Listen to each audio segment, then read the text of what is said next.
It's the latest. Bidenomics is once again likely to be high on the agenda in the president's State of the Union address. The speech is a critical moment for Biden as he frames his pitch for the November election. The president planning to ramp up attacks on Donald Trump's economic agenda, circulating memos contrasting their agendas during this address. Annmarie is back with us down in Washington, D.C. AMH, just to pivot slightly, I thought we would be starved of debates. Based on what we heard from the former President Donald Trump in the last 24 hours, he's ready to debate President Biden anytime, any place, anywhere.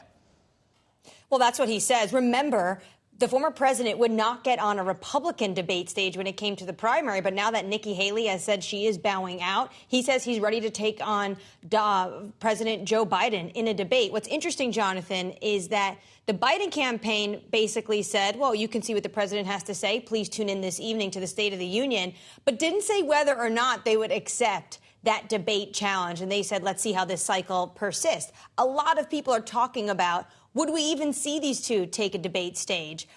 Potentially we will. And the former president said he's ready for it. What are people in D.C., where you are right now, saying about just how President Biden faces a much higher bar right now with the State of the Union and just in general, in terms of his delivery, in terms of his policy projections, in terms of, exactly every aspect of his performance?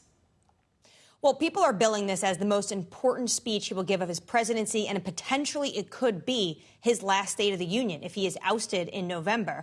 And given the polls continuously show that Americans are very concerned about his age, our swing state poll shows 8 in 10 are concerned about his age. The bar is actually for him to just make sure there's no gaffes. He doesn't bumble.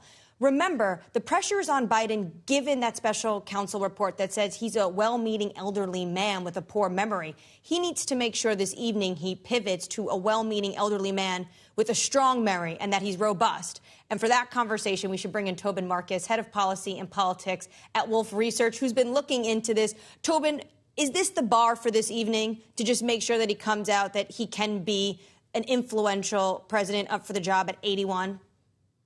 Yeah, certainly the thing that has gotten the most scrutiny is the question of performance. The delivery in last year's State of the Union, Jonathan just characterized as angry, but, I think we will see something very energetic. I mean, last year's State of the Union, for what it's worth, I think did go pretty well from a performance perspective. He famously got into sort of mixing it up with House Republicans on the question of entitlement cuts in the sort of early stages of the debt ceiling debate at the time.